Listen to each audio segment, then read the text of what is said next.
इथे आता मैत्री बसली आहे खायला. बोल गुड मॉर्निंग. टीका लावलाय, पोहे खाते स्वतःच्या हाताने. नमस्कार मंडळी, खूप खूप स्वागत आहे तुमचं नवीन एका ब्लॉगमध्ये. आणि आता इथे मैत्रीला मी खायला दिले पोहे, ती खाते. तरी तुला आता थोडं घेईन पोहे खायला. लादी वगैरे पुसून झाले, सगळं घर क्लीन करून झाले. फक्त आता मला धूप आहे ते जरा लावेन थोड्या वेळाने, जरा बरं वाटेल. फक्त हिला जरा खोकला जास्त आहे. डॉक्टर बोलले की धूप वगैरे अगरबत्ती धुळीचा त्रास तिला होणार नाही, त्याची काळजी घ्या. सो मी धूप जास्त ती जागी असेल किंवा घरात असेल तर नाही लावत. पण विचार करते जे नवीन धूप आणले ना मी, ते थोडं पण ते लावले ना की ते पूर्ण जळणार. जो कप आहे तो तर मी तुमच्यावर शेअर करेन थोड्या वेळाने. तर मग कदाचित मी संध्याकाळी लावेन. मला जरा माळ जाप करायची आहे आणि भगवद्गीता वाचायची. सो ते मी वाचून घेते आणि मग मी नाश्ता करून घेईन. सो मी आता ते वाचून घेते. मैत्री तोपर्यंत नाश्ता करेन. ओके ना मैत्री? आणि हा तिने आर्याचा ड्रेस तिच्या सेकंड बड्डेला तिला घेतला होता, तो तिने घातला आहे आणि खूप छान होता. नंतर कसं मुलं पटकन मोठी होतात, सो त्यांना होत नाही. सो तो मी ठेवला होता, म्हटलं बघूया झाला ड्रेस तर मैत्रीला देखील होईल म्हणून मी ठेवला होता. आणि आता मी आधी हे बंद करते. मी आधी भगवद्गीता मला जेवढी जमेल तेवढी मी वाचते. मला दाखवून देते. हे कप्स आहेत, असं जास्त दिसेल ना असं. सो हे आहेत कप्स, ज्याच्यामध्ये हे कावडंगपासून बनलेलं असतं, म्हणजे गाईच्या शेंगीपासून बनलेलं असतं. आणि मध्ये जे आहे ते दूधचं सगळं मटेरियल असतं. ते लोबान वगैरे जे असतं त्याच्यामध्ये. सांभरणी कप ह्याला म्हणतात, सांभरणी कप्स. सो याने आपण केसांना देखील चांगलं धूप घेऊ शकतो. केसांना एन्शंट म्हणजे जुन्या काळी हे केसांसाठी वापरायचे, त्याने केस स्ट्रॉंग व्हायचे. आणि मी ॲक्च्युली एकदाच वापरला आणि त्याच्यानंतर माझी केस गळती ॲक्च्युली कमी झाली आहे. म्हणजे अशीही कमी झाली आहे, पण जर मी एकदा विसरले ना तर जितके केस येतात ना त्यापेक्षा बऱ्यापैकी म्हणजे मी वापरले एकदा आणि त्यामुळे माझी केस गळती तर कमी झाली आहे. पण केस जे आहेत ना त्याचं म्हणजे एक सॉफ्ट टेक्स्चर आलं आहे त्याला. खूप छान आहे. मी ॲक्च्युली धूप फिरवायचं जे असतं ना ते कप, धूप कप, तो मी मागवला आहे. जो ब्रासचा आहे म्हणजे धातूचा आहे. त्यामध्ये त्यांनी 2 कप असेच कॉम्प्लिमेंटरी दिले होते. सो ते लावून बघितले मी आणि नंतर मी केसांना देखील धूप घेतली. माझे केस ॲक्च्युली खूप मला छान वाटतात त्याच्यानंतरपासून. आणि ॲक्च्युली मला म्हणजे वेगळाच फील येतो आहे आणि म्हटलं बरं आहे. सो त्यामुळे मी हे आमच्या लोकल स्टोअरमधून घेऊन आले आणि हे प्युअर गाईच्या शेंगीपासून बनलं आहे. आणि त्याचा जो मधला कंटेंट आहे ना तो वेगवेगळ्या म्हणजे आपले जे नॅचरल म्हणजे फुलं आणि काय बरं जे नारळाचा किस असतो, त्यामध्ये वेगवेगळे रिअल मटेरियल्स असतात जे धूपसाठी वापरले जातात. कपूर, मग त्यामध्ये घी असतं. नंतर मग ते चांगलं मिक्सरला लावून एकजीव करायचं घीमध्ये आणि नंतर ते तसं वापरायचं. सो तेच ॲक्च्युली मला DIY म्हणून तुमच्याबरोबर शेअर करायचं होतं. सो ते मी बनवेन, कधी बनवायला मिळेल ते बघेन. जेव्हा बनवेन तेव्हा नक्की शेअर करेन. मी 2-3 ब्लॉगपासून बोलते पण मला काही बनवायला नाही मिळालं. सो नक्कीच मी बघेन. आता मी आधी गीता वाचून घेते आणि मग पुढचं शेअर करेन तुमच्यासोबत.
हे बघाय खरं पडायला होईल.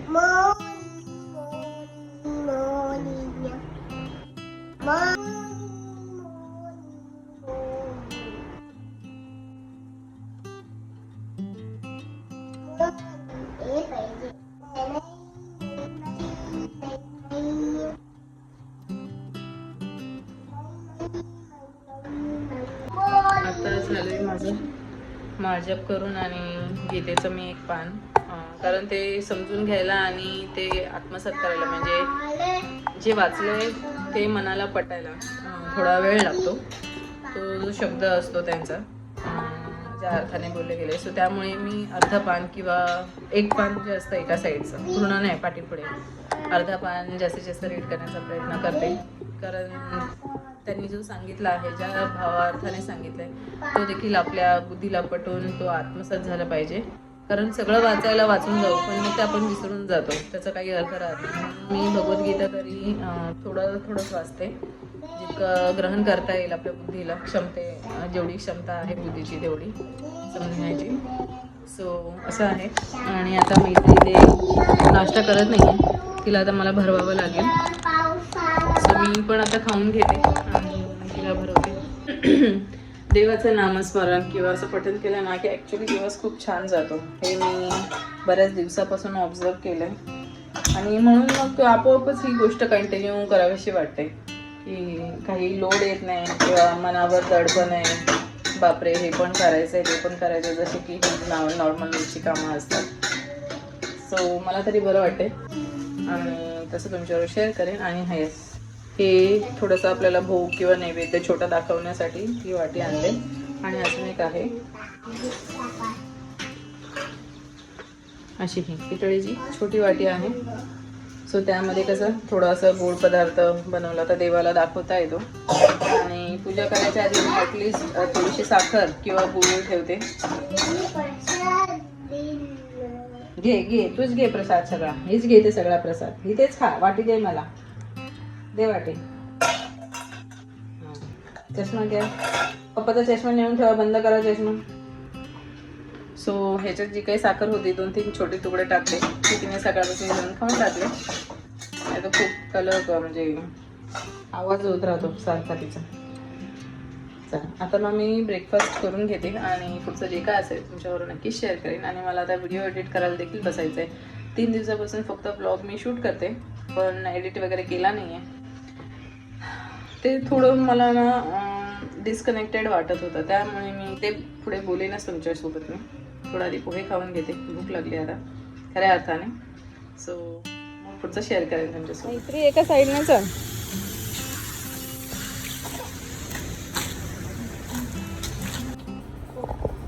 चला मैत्री आता खाऊन घ्या. मैत्री कशी खाते पापा? का या भाजीत बुडवून खा, टेकून खायचं. चल मैत्रीला मी आता जेवायला दिलंय. वांग नाही, बटाटा आणि शेवग्याच्या शेंगाची भाजी केली आहे आणि चपाती, वाटापुसा टाकून भाजी केली आहे आणि चपाती. एक टाइम भाजी चपाती आणि एक टाइम भात डाळ, मग त्याच्यावर काहीतरी पापड किंवा भाजी असेल तर भाजी, असं काहीतरी बनवते. सो मी पण आता जेवायला घेते.